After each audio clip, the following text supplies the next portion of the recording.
Hello, my name is Kshitij Srivastava and this is my video blog. So आज इस video blog में मैं फिर से कमेंट का जवाब देने जा रहा हूँ। कमेंट पूछा है गेमिंग ने। इन्होंने पूछा है कि dearest Kshitij sir, really happy that you have been making videos for past few days regularly.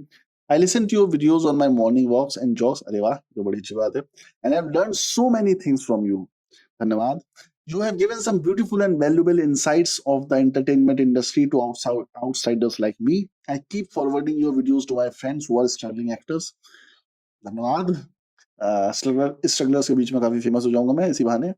I have one request. Kindly make a video on how to make a career as a casting director. There's not much information available online about casting as a career. I've been working as a digital marketing manager, but would love to explore the world of casting. Kindly share your insights on how to get into casting careers, as I don't have experience in it, and I am from a marketing background. What is the scope, the career graph? I will be starting as an associate. After that, how is the growth like, and what level I can reach in long run? Is it a sustainable career option where I can support myself financially? After how many years of working in a casting agency or production house, I can start making 60, 70K a month. Also, how can I find vacancies of casting agents, coordinators, so that I can apply? Hope you will make a video on this and share your thoughts. Looking forward to it. Take care of yourself. Lots of love. अब भाई, ये जो सवाल आपने पूछा है, ये इतना बड़ा सवाल है, मतलब कि इतने सारे इसमें आपने चीजें डाल दी हैं कि इसको जवाब देने में ही मेरी हालत खराब हो जाएगी। पर जैसा कि दस्तूर है जमाने का, जवाब तो देना ही चाहिए, तो जवाब हम देंगे आपको इसका। और जवाब ये है कि देखो, एक एक करके तुम्हारे सवालों पे चलते हैं। तो पहला सवाल तुमने पूछा था कि भाई, how to make a career as a casting director. Okay, तो कास्टिंग डायरेक्टर बनने के लिए आपको सबसे इम्पोर्टेंट तो एक चीज आपको पता होनी चाहिए कि आपको कोई इन्फॉर्मेशन की जरूरत नहीं है। ओके, कोई क्वालिफिकेशन नहीं चाहिए इसके लिए। कास्टिंग डायरेक्टर में वो जाते हैं जो एक्टिंग करते करते इरिटेट हो जाते हैं, उनको काम नहीं मिलता है। जब वो ऑडिशन देते देते पक जाते हैं तो वो कास्टिंग में घुस जाते हैं। यही सारे जितने भी कास्टिंग डायरेक्टर्स हैं वो सब एक्टर्स थे, वो जो थिएटर वेटर कर रहे थे, और उसके बाद उनका कुछ नहीं हुआ तो उन्होंने कास्टिंग करनी शुरू कर दी। अक्सर कास्टिंग ऐसे शुरू होती है कि किसी फ्रेंड का प्रोजेक्ट है, चल रहा है, उसके बाद पैसे नहीं है कास्ट वास्ट में देने के। और कास्टिंग एक ऐसी चीज थी, मुकेश छाबड़ा जी के आने से पहले, जिसको बहुत ही रिडंडेंट मानते थे। मतलब कास्टिंग डायरेक्टर से कोई इज्जत नहीं थी, और बहुत कम पैसे मिलते थे, और डायरेक्टर या प्रोड्यूसर या फिर एक्टर्स खुद ही कास्टिंग करते थे बैठ के। तो मुकेश छाबड़ा ने कुछ चीजें चेंज की हैं, उसको थोड़ा सा ऑर्गेनाइज कर दिया है अभी, और बहुत कास्टिंग डायरेक्टर से भी रिस्पेक्ट थोड़ी बहुत बढ़ गई है। उसको थोड़ा इंडस्ट्री की तरह ट्रीट करने लगे हैं, और एक प्रेस्टीज वैल्यू आ गई है कि आपकी फिल्म में कास्टिंग डायरेक्टर कौन है। तो पहले ऐसा नहीं था, पहले किसी को भी कास्टिंग डायरेक्टर बना लेते थे। उस पे कुछ काम थोड़े ना है, मतलब कि आप लोगों को देखो, अप्रूव करो। तो बेसिकली कास्टिंग डायरेक्टर का काम इतना होता है कि डायरेक्टर इतने लोगों से मिल नहीं सकता है, तो वो अगर 100 लोगों से मिलता है तो उसमें से 5 लोग चूज करता है, क्योंकि 95 लोग बेवकूफ होंगे, नॉन टैलेंटेड होंगे, तो 5 लोगों को डायरेक्टर के पास भेजेगा, तो उसमें से डायरेक्टर अपना बंदा चूज कर लेगा। कास्टिंग डायरेक्टर थोड़ा सा उसमें बोल सकता है कि सर इसको ले लो, उसको ले लो, ऐसा करिए, पर फाइनल कॉल डायरेक्टर की रहती है। तो कास्टिंग डायरेक्टर बनने के लिए कोई भी अप्रूवल नहीं चाहिए, सिवाय एक अप्रूवल बोल रहा हूँ, सिर्फ कोई क्वालिफिकेशन नहीं चाहिए सिवाय एक के, कि आप कास्टिंग डायरेक्टर को जानते हो अच्छे से, वो आपका दोस्त है, या किसी दोस्त का दोस्त है, या किसी दोस्त के दोस्त का दोस्त है, या कहीं से आपका कांटेक्ट है। और यही एक तरीका है। बाकी बहुत लोग कास्टिंग डायरेक्टर मैंने ऐसे करते हुए देखा है कि आप क्या करते हो, आप फेक ऑडिशन रखते हो। मुंबई में 2000 वर्ष हुआ का स्टूडियो है, वहाँ बहुत स्टूडियोज हैं मुंबई में, जो 2-2 हजार रुपए, 5-5 हजार रुपए में, 3-3 हजार रुपए में, 1000-1000 रुपए में मिल जाते हैं। तो वहां पे आप फेक ऑडिशंस रखो, और लोगों की फोटो खींचो, उनका प्रोफाइल बनाओ, उनका इन्फॉर्मेशन आप रख लो। वैसा करते करते अपने सिस्टम में एक डेटाबेस बनाओ करीब 1000-2000 लोगों का। उसके बाद लोगों को अप्लाई अप्रोच करना शुरू कर दो कि मैं कास्टिंग करता हूँ, मैं कास्टिंग करता हूँ इंडिपेंडेंटली।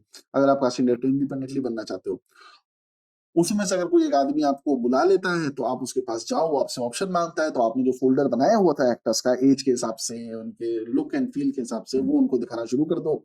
और अगर उसको पसंद आता है तो ठीक है, नहीं पसंद आता है तो आपसे कहेगा कि ऑडिशन लो, ऑडिशन लेना शुरू करो स्क्रिप्ट के हिसाब से।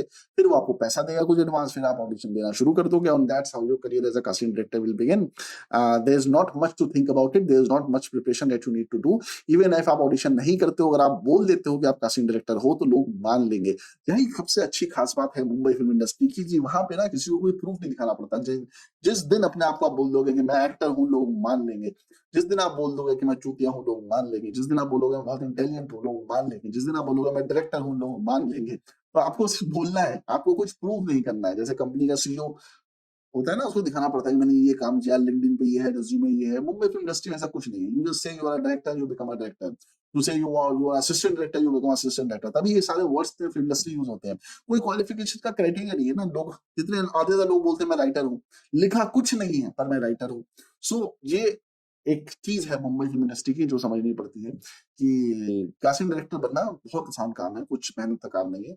बट ये है कि अभी कास्टिंग डायरेक्टर का एक थोड़ा सा सिस्टम हो गया है जिसकी वजह से कुछ सिलेक्टेड लोग ही, वही जो यशराज प्रोडक्शन हाउसेस का हुआ है, वही कास्टिंग वाली इस दुनिया में हुआ है। वहां पे कुछ सिलेक्टेड लोगों को ही काम दिया जा रहा है बार बार। अमेजन, नेटफ्लिक्स और जितने भी कंपनीज हैं वो उन्हीं बंदों को काम देती है। कास्टिंग बे है जिसमें मुकेश छाबड़ा की कास्टिंग है, और भी लोग हैं, वैसे मुझे नाम याद नहीं है, नॉर्मली याद रहते हैं। मैं तो बहुत कास्टिंग में ऐसे जाता रहता था ऑडिशन फॉडिशन फ्री देने के लिए, काम नहीं करना था पर ऐसे मजा आता था लोगों से गप्पे मार के। बाहर बैठ के ऑडिशन जहाँ पे हो रहा होता है ना, वहाँ बाहर एक्टर से बतियाओ, बहुत मजा आता है। तो खैर, दूसरा सवाल आपने पूछा है, I don't have any experience in it. You don't need any experience to become a casting director. उसमें कोई एक्सपीरियंस चाहिए भी नहीं और कुछ नहीं चाहिए, तुम्हें सिर्फ लोगों को देखो और देखना आना चाहिए।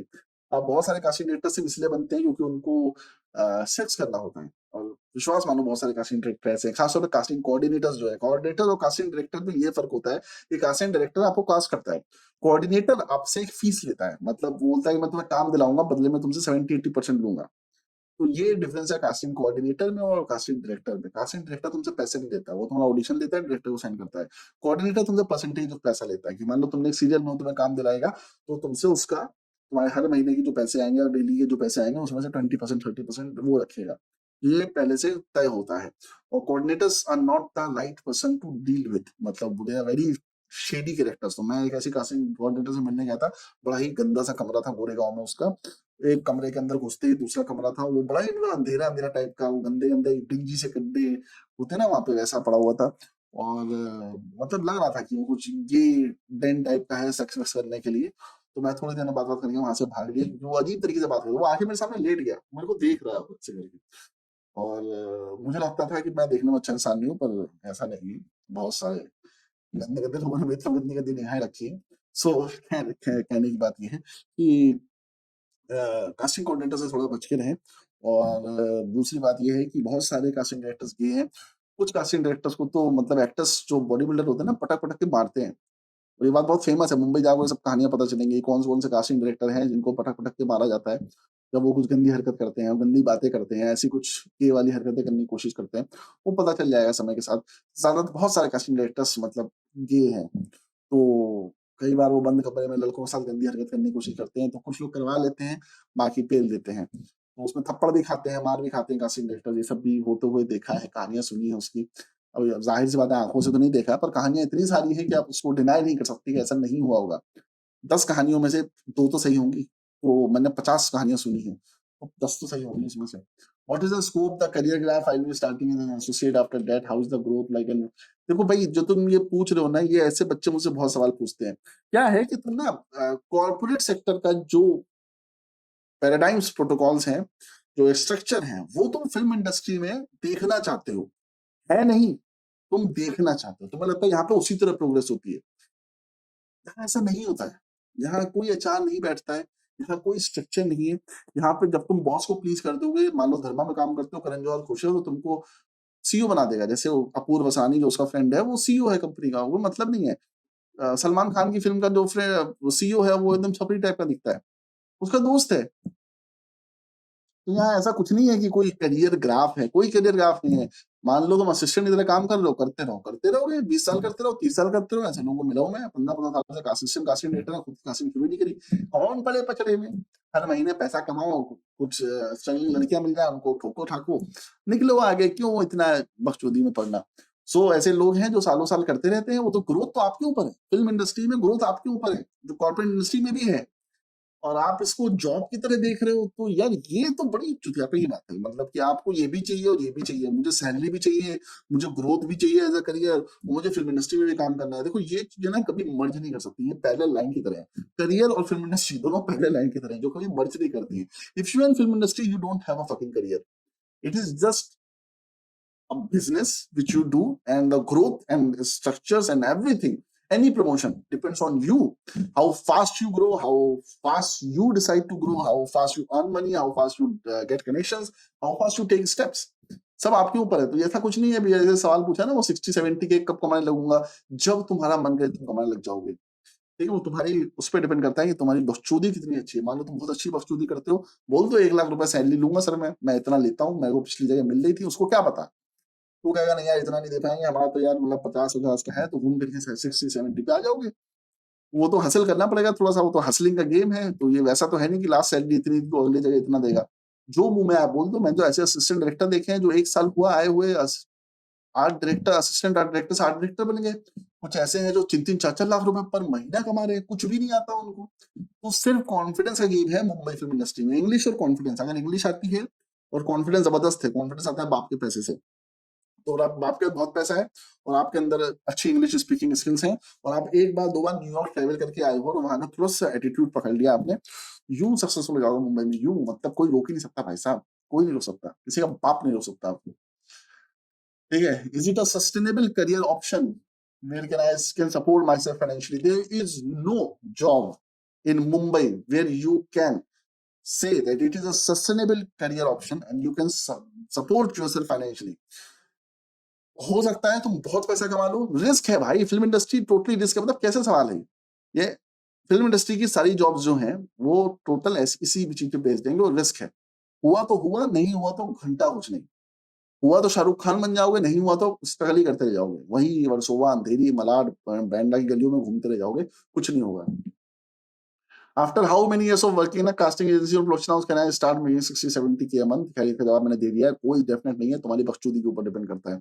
Also how can I find vacancies of casting agents coordinators so that I can apply? तुम्हें क्या लगता है ये लोग कास्टिंग ढूंढते हैं? भाई जितने एक्टर वहां जाते हैं ना एक्टिंग करने के लिए, वो साले सब पूछते रहते हैं सर आपके यहाँ कोई वैकेंसी है, सर आपके यहाँ कोई वैकेंसी? उनको जरूरत ही नहीं है। इतने लोग ऑलरेडी भरे रहते हैं कास्टिंग डायरेक्टर के ऑफिस में, कोऑर्डिनेटर्स के पास, उनको जरूरत ही नहीं है कि वो किसी को रखें। तो वो बेसिकली तो उनके पास जाओ, पीछे पड़े रहो, रोज ऑफिस पहुंच जाओ, सर आपके साथ काम करना है, सर आपके साथ काम करना है, सर आपके साथ काम करना है, ऐसा जब करते रहो और लॉ ऑफ अट्रैक्शन लिख दो कि मुझे इनके साथ काम करना है, तो आपको काम मिल जाना चाहिए, मिल जाएगा। और अगेन जो बहुत ही खूबसूरत बाल लड़कियां छोटे कपड़े पहनती हैं वो बहुत जल्दी काम मिल जाता है उन्हें कास्टिंग डायरेक्टर के यहाँ। और जो लड़के काफी इंग्लिश बोलते हैं, गोरे टाइप के होते हैं, बाल चिंकी टाइप के अजीब से चुतुरफंग टाइप के रखते हैं और लोखंड वाले से कपड़े खरीदते हैं और मैक रखते हैं अपने पास, उनको भी कास्टिंग में बहुत जल्दी काम मिल जाता है। और मैं ये एक्सपीरियंस से बता रहा हूँ क्योंकि मैं एक जगह गया था, मुझे बुलाया था कास्टिंग डायरेक्शन के लिए, असिस्टेंट कास्टिंग के लिए, तो मुझे लगा था कि शायद ये एक्सपीरियंस मैंने शेयर किया है किसी वीडियो में, पर फिर से बता देता हूँ। तो मैं ये बताऊँ किस प्रोडक्शन हाउस का था वो। अब मैं बताता हूँ, मुझे बुलाया गया था, बहुत बड़ा प्रोडक्शन हाउस था, इंडिया का टॉप मोस्ट प्रोडक्शन हाउस था, उसने मुझे बुलाया था। और मुझे लगा था कि अच्छा वो कास्टिंग डायरेक्टर उस कंपनी की है तो बहुत बड़ा मतलब वो है, मुझे लगा था कि मुझे ही बुलाया है। तब मैं वहां पहुंचा तो मेरे से ऐसे 30 लोग थे वहां पे। मैंने कहा अच्छा किसी को बुला लिया उन्होंने, चलो कोई बात नहीं। खैर मैं बैठा रहा वहां पे, मैं काफी एक्सपीरियंस था, मैं तो डायरेक्शन में सारा काम किया था, मेरा तो 5-10 पेज का रेज्यूमे था। एक लौंडा आया भाई साहब, मतलब वो मुश्किल से 22-23 साल का रहा होगा, वो आके हमें ज्ञान दे रहा है कि आपको यहाँ पे काम करना पड़ेगा, आपको सिर्फ 7,000 रुपए महीना मिलेगा।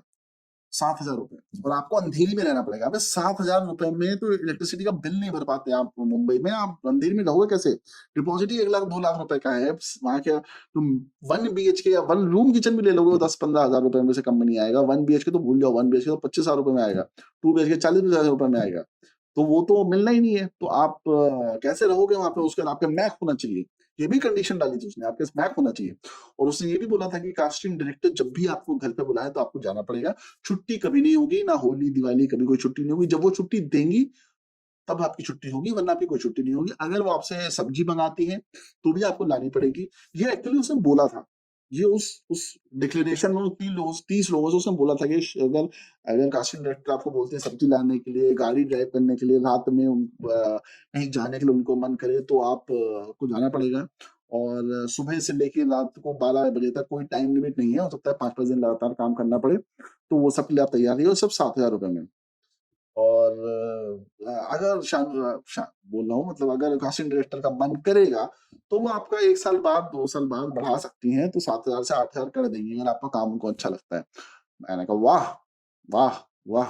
3-4 बार मैंने ताली बजाई और मैं तुरंत उठ के वहाँ से निकल लिया। जिसने जॉइन किया होगा तो बेसिकली कास्टिंग डायरेक्टर्स या असिस्टेंट डायरेक्टर्स की यही औकात कई बार होती है कि वो डायरेक्टर का घर का काम करते रहते हैं, कास्टिंग डायरेक्टर घर का काम करता है। मैं जब आर्ट डायरेक्टर था, प्रोडक्शन डिजाइनिंग में था, तो प्रोडक्शन डिजाइनर भी मुझसे कई बार घर के काम कराते थे। आप मना नहीं कर सकते, आपको करना पड़ता है और आप करते भी हो, क्योंकि भई आपको समझ में नहीं आता है कि आपका दायरा क्या है, आपका वर्क का प्रोफाइल क्या है, आपको जो बोला जाए आपको वो करना है, बेसिकली वो एक फंडा रहता है। So that is the thing. So कोई वैकेंसी वैकेंसी नहीं निकलती है, मेल करते रहो फेसबुक पे उनको, उनके पेजेस लाइक करो, जहाँ पे वैकेंसी निकलती है उस पे मैसेज करना शुरू, मैसेज वैकेंसी तो निकलेगी नहीं, मतलब उनके जो असिस्टेंट है उनके मेल आईडी देते रहते हैं, इस पे कास्टिंग के लिए भेजिए, उस पर मैं रिज्यूमे भेजना शुरू कर दो। और सबसे इंपॉर्टेंट और मुझे लगता है इफेक्टिव तरीका ये है कि ये सब कुछ काम नहीं करता, कोई मेल घंटा हुआ चेक नहीं करता, सीधे ऑफिस जाओ, 5-6 दिन ऑफिस जाओ, कुछ ना कुछ काम देके तुमको रख लेंगे, पैसा ऐसा देंगे नहीं, उस दिन काम करो, उसके बाद वो कुछ पैसा तुम्हें इधर उधर देने शुरू कर देंगे, और किसी ब्रांडेड प्रोडक्शन कास्टिंग डायरेक्टर के यहाँ तुमने काम कर लिया, उसके बाद अपना इंडिपेंडेंट शुरू कर दो, 1 साल बाद तुम्हें बहुत काम मिलेगा, क्योंकि कॉन्टैक्ट्स बन जाएंगे ना। तुम मुंबई में अगर तुम पैसे के पीछे भागोगे तो फिर चुदोगे बहुत बुरे वाले, मतलब कुछ नहीं मिलने वाला। इसलिए मुंबई में कॉन्टैक्ट्स के पीछे भागो, that has to be the priority. पैसा अपने आप आना शुरू हो जाएगा, पैसा प्रायोरिटी रखो टॉप में, पर उसको ना ऐसे दिमाग पे हावी मत होने दो। कॉन्टैक्ट्स पे प्रायोरिटी दो। अगर तुम किसी कास्टिंग डायरेक्टर के साथ काम करते हो 1 साल, तो तुम्हारे बड़े-बड़े डायरेक्टर से कॉन्टैक्ट हो जाएँगे, अलग-अलग प्रोडक्शन वालों से कॉन्टैक्ट हो जाएँगे, एक्टर से कॉन्टैक्ट हो जाएँगे। उसके बाद निकलने के बाद इंडिपेंडेंट कॉन्टैक्ट करना शुरू करो, जो कि ऑफ कोर्स सी बात है, बड़ा बड़ा कास्टिंग डायरेक्टर है, तो वो बड़ा पैसा लेगा। और मान लो कोई एड फिल्म डायरेक्टर है, उसको लो बजट का एड बनाना है, तो कहेगा यार मैं उसको हायर नहीं कर सकता, तू कर देगा क्या मेरा काम? तुम करोगे? मैं कर दूँगा, यहाँ से तुम्हारी कंपनी अपना लॉन्च होनी शुरू हो जाएगी। सो that is how it happens. बहुत ही कंफर्टेबल वाले ज़ोन में अगर जाना चाहते हो मुंबई, तो वैसा नहीं होने वाला है। सो आई होप कि मैंने तुम्हारे सारे सवालों का जवाब दे दिया होगा, और कोशिश करिए कि तुम्हारे सारे सवालों का जवाब मैंने ऑनेस्टली जितना मुझे पता है उस हिसाब से देने की कोशिश करिए। आपके अलग एक्सपीरियंस हो सकते हैं, किसी और के अलग एक्सपीरियंस हो सकते हैं, किसी और वीडियो में कोई और आदमी कोई और बकचोदी कर सकता है, और उससे उसे कोई रोक नहीं सकता है, क्योंकि सब लोग बहुत ही आइडल बातें करने की कोशिश करते हैं, लोगों को मोटिवेट करने की कोशिश करते हैं। मेरा काम आपको डिमोटिवेट करने का है, इसलिए डिमोटिवेट करने का है क्योंकि आप हो सकता है अभी डिमोटिवेट होके मेरे को गाली देके मेरे चैनल को अनसब्सक्राइब करके मुझे 50 गाली दें, डिसलाइक करें और हट जाएँ।